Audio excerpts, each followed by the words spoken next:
Yes, a last-minute change to the top of tonight's show, to that huge breaking news. The police investigation into Angela Rayner is examining multiple allegations and is not merely limited to potential electoral law offences. That's according to reports that have just come out this evening. A source has told The Times that at least a dozen officers at Greater Manchester Police are investigating the Labour deputy leader over where she lived in the 2010s and the sale of her former council house in Stockport.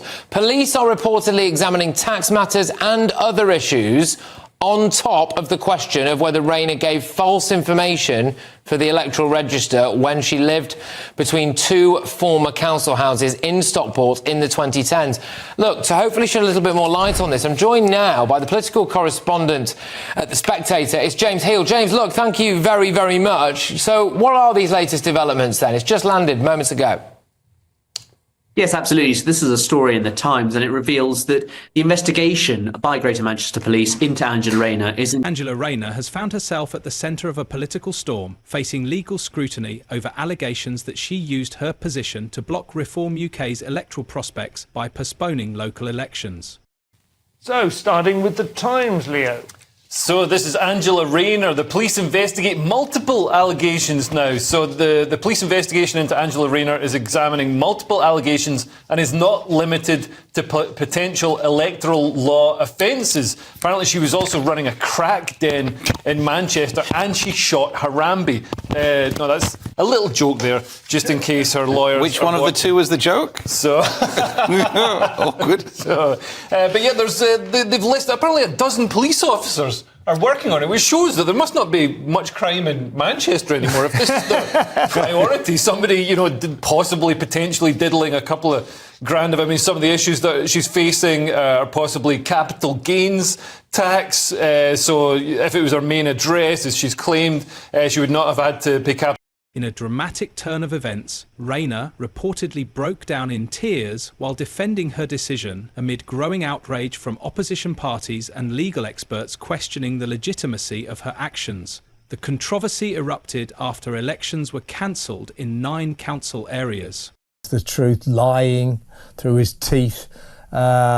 And today, though, I think he's probably stooped to his lowest point so far by attacking democracy. So we've got the local elections coming up in May, 29 local elections. Then everybody knows that Labour are going to get what Barack Obama once called a shellacking. They're going to get hammered. And Reform UK was set to do extremely well. Well, guess what? What's Starmer's approach to that? Let's cancel democracy. So he's cancelled 13 of these local elections. Some old drivel about, oh, well, the borders are changing, so well. She also announced 7 new potential devolution areas aiming for mayoral elections in May 2026. Addressing Parliament, Rayner explained that significant work was still needed in certain regions to enable devolution and restructuring, leading some areas to request election postponements until May 2026. Richard Tice. Thank you, Madam Deputy Speaker.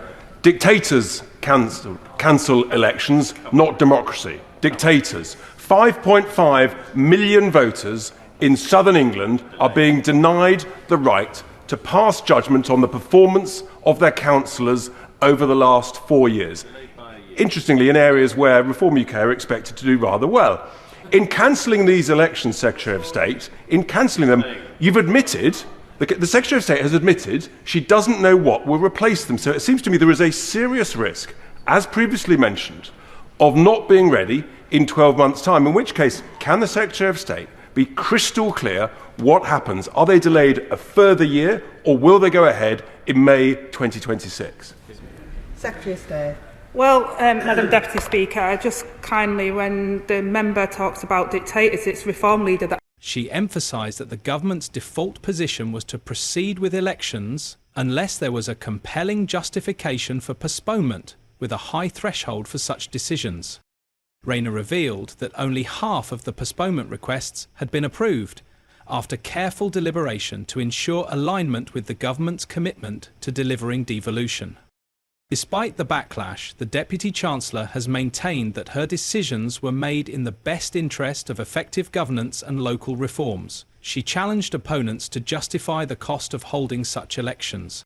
We are a country that is admired all over the world. Ever since Magna Carta, centuries ago, we've been a country that have enjoyed better freedoms, better liberties, better rights than virtually anywhere else in the world. And of course, that's why we are a democracy. In fact, we invented the very concept of parliamentary democracy. And on May the 1st this year, nearly all of the English county council elections are due to give you the opportunity to vote for really important stuff. You know, who runs the roads, the potholes, who's in charge of adult care, who's in charge of children with learning difficulties. This stuff matters.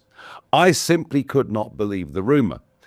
However, Reform UK leader Nigel Farage criticised the delays, calling for action to save democracy and accusing Rayner of blatant election interference. Interestingly, all but one of the affected councils were under Conservative control, with Reform UK expected to gain significant support in areas such as Essex and Borough. We've also been looking at stamp duty relief for people who purchase more than one dwelling in a single transaction, known as multiple dwellings relief. I see the Deputy Leader of the Labour Party paying close attention, given her multiple dwellings.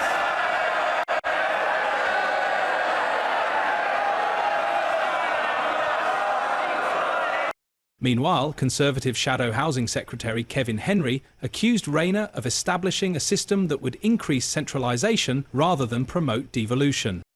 Thank you, Madam Deputy Speaker. Given the Secretary of State's statement, can I remind her that proper functioning democracy costs money? My constituents in Great Yarmouth do not like being represented by unelected councillors, so can she give a copper-bottomed guarantee that the new Norfolk and Suffolk homunculus council will have its elections in May 26? Secretary of State.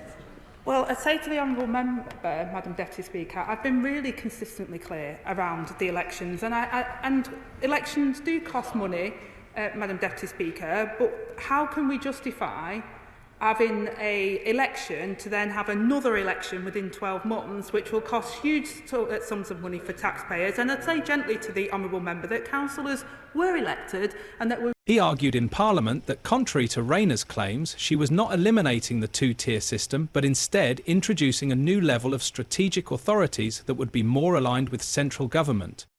Henry further criticised the move as a tool to advance an unpopular socialist agenda, claiming it represented centralisation rather than true devolution. Polling expert and Conservative peer Lord Hayward stated that Rayner's decision to postpone the elections blocked reform of the UK's best opportunity to win its first council. According to Lord Hayward, the UK's party, which has been leading in national opinion polls, would likely have gained control of local councils had the elections proceeded as scheduled. These councils, a historic stronghold for Labour, had been a Reform UK's primary target and was a key reason for the party's strong objections to the election delays.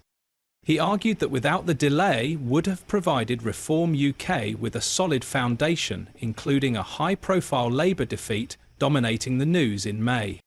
Thurrock Council, with 27 Labour councillors, 13 Conservative councillors and 9 independents, was one of the key battlegrounds, with all seats originally set to be contested. Reform UK had already secured a significant victory in the area, with James MC Murrow's election as the party's MP for South Basildon and East Thurrock in the previous general election. Additionally, Reform UK had secured second place in the 3rd constituency, which encompasses the rest of the council's jurisdiction. However, the council is set to be merged with other parts of Essex to form a new unitary authority following its bankruptcy last year.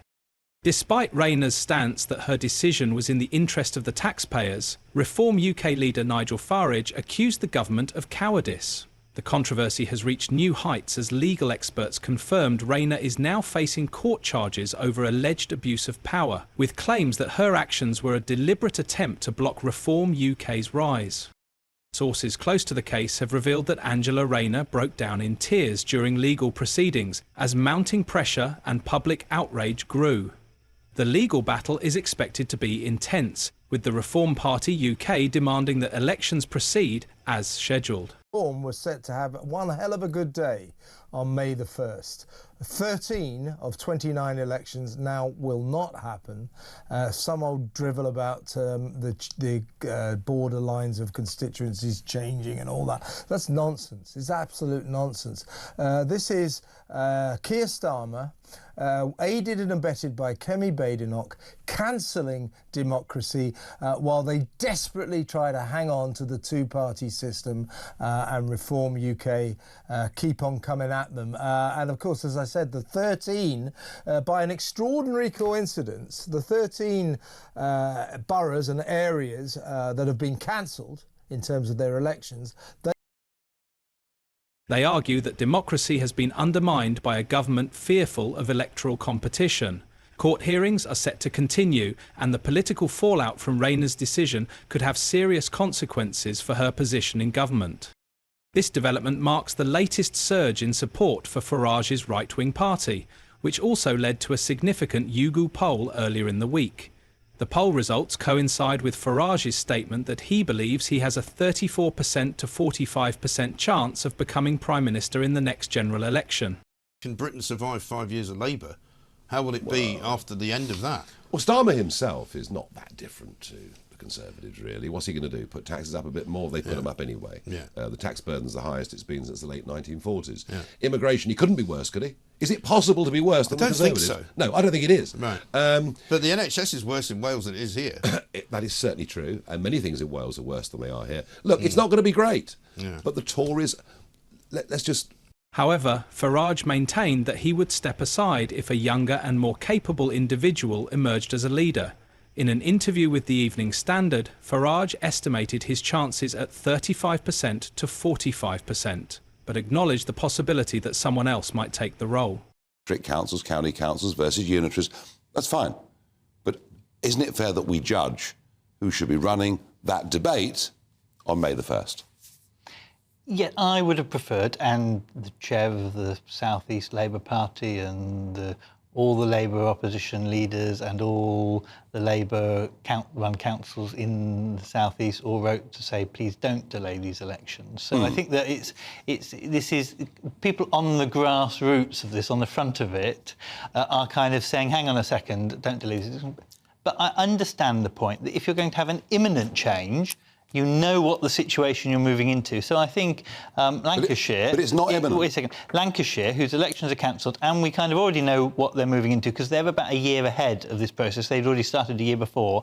I really understand that, and I can see immediately why you'd want to delay the elections because you already kind of know where you're going to. He stated that if a more suitable candidate appeared, he would recognise their potential, adding that he did not consider himself an egomaniac and that his leadership was not an absolute necessity. He believed he was the best person for the position, but emphasised that his role was not indispensable. Angela Rayner today has thrown her hat in the ring to be deputy leader. That assumes, of course, that Rebecca Long-Bailey declares tomorrow. She's been immediately attacked back by the former deputy Tom Watson, who says she'd be the continuity candidate and keep Corbynism going. I have to say, I did meet Angela Rayner and do a debate with her during the election campaign. I don't think I've ever met anybody who was so aggressive and unpleasant towards me. Now, this could be my fault, of course. I have to accept that, but it was really pretty extraordinary. I think this Labour Party contest is going to be pretty bitter. Farage described his party as likely the most straightforward about the challenges facing the country, citing a 10 million population explosion over the past 2 decades as a factor that had harmed the quality of life. However, he rejected the idea that Reform UK was a single-issue party focused solely on immigration. Rayner, the story very simply is that she buys a property 15 years ago as part of the buy-to-let schemes, or right-to-buy scheme, and she gets a 25% discount on the house. She then, a few years later, gets married, has a couple of kids, and they're registered to the address of Mr. Rayner. The kids are registered to the address of Mr. Rayner. But Angela Rayner goes on saying that she still lives at her original address in Stockport, Vicarage Road, as opposed to the new address of Lowndes Road. Instead, he explained that the party's success stemmed from being seen as positive, pointing to its slogan, family, community, country, as values that truly mattered to people and had been neglected by successive governments. Farage suggested that in the next election, economic concerns might take precedence over immigration as the party's key issue. As for Angela Rayner, it is still early days, but there is growing concern that the fallout of this police investigation and subsequent court case may derail her career. If you enjoyed this political discussion, like the video and subscribe to the channel so you don't miss out on other fascinating political content.